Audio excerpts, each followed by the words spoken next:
Hello candidates, I am going to dictate you a passage from Progressive magazine. So please get ready for the dictation. The dictation will start after 15 seconds.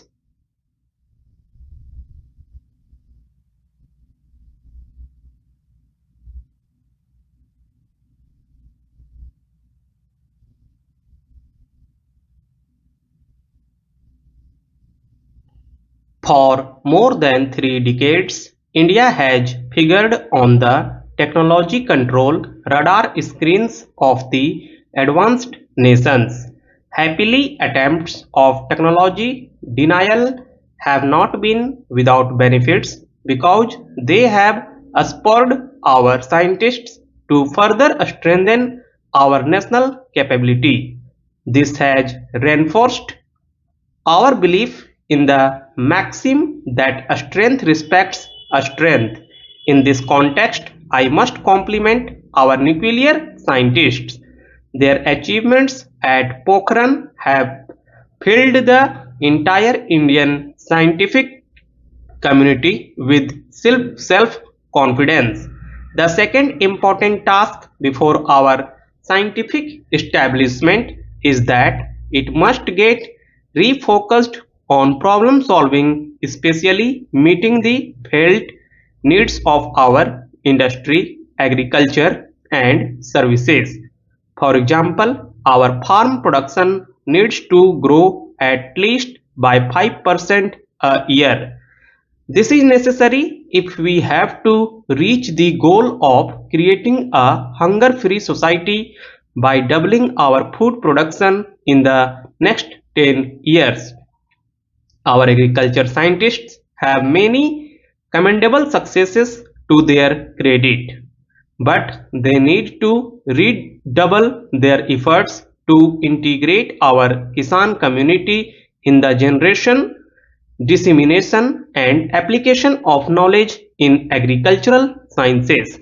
Similarly, our food scientists need to develop cost-effective technologies to tackle the problem of enormous waste of fruits, vegetables, and food grains.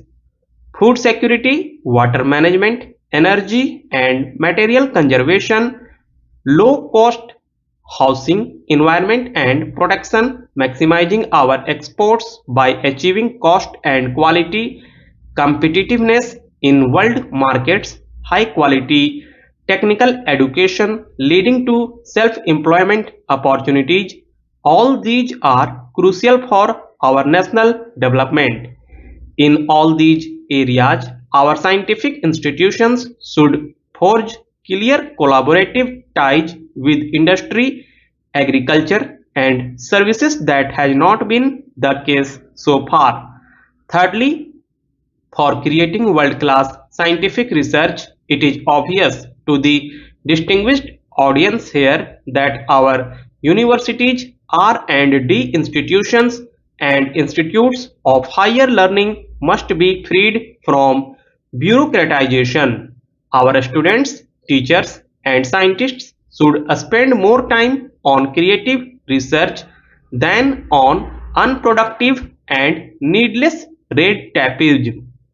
I would like the Science Congress and all the allied institutions to come up with an action plan on this issue and implement it in a visible manner.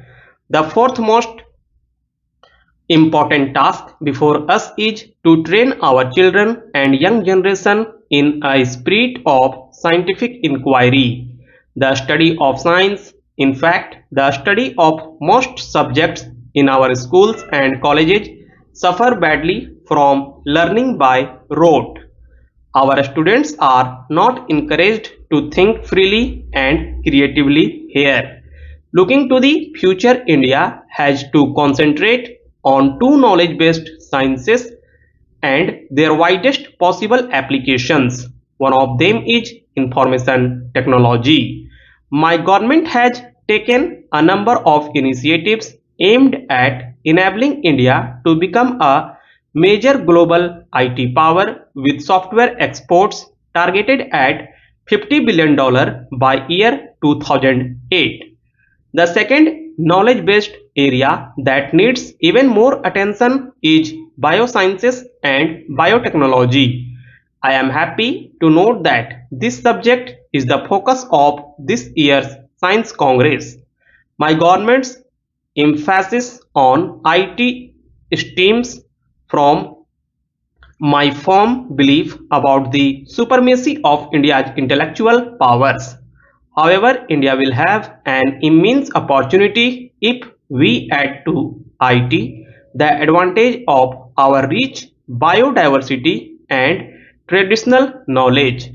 Another multi-billion dollar opportunity with a simultaneous impact on the health of our population will open up then international market for herbal and biotech products in the early parts of the next century is estimated to reach billions of dollars, and India should have a sizable share of this in view of our rich bioresources.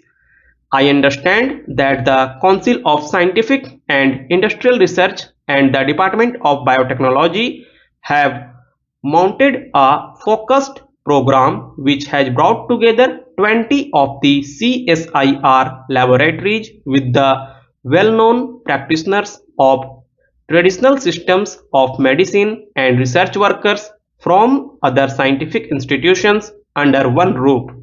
I want to congratulate both the CSIR and the Department of Biotechnology, since this is precisely the Team India spirit that I had emphasized during the Shanti Swarup Bhatnagar Awards ceremony. Such a program should not be confined to healthcare issues of only tropical areas but also those pertinent to the rest of the world like AIDS, Parkinson's disease, arthritis, brain disorders, various cases of cancer, etc. I suggest that the good beginning made by CSIR should be followed with multiples of such programs with a very wide Indian knowledge network. This is a last session of the Science Congress in this country. By the time you assemble on the same day next year, it will be the first gathering of the Science Congress in the 21st century. It is only appropriate that we use the ensuing hour 1 year to infuse new dynamism in India scientific research and education. In this endeavor, our scientists cannot be unmindful of a peculiar challenge before global science in the coming century and millennium. It is the challenge of integrating the knowledge of man's out or a space, that is science, with the knowledge of this inner space, that is spiritualism, which are very much connected.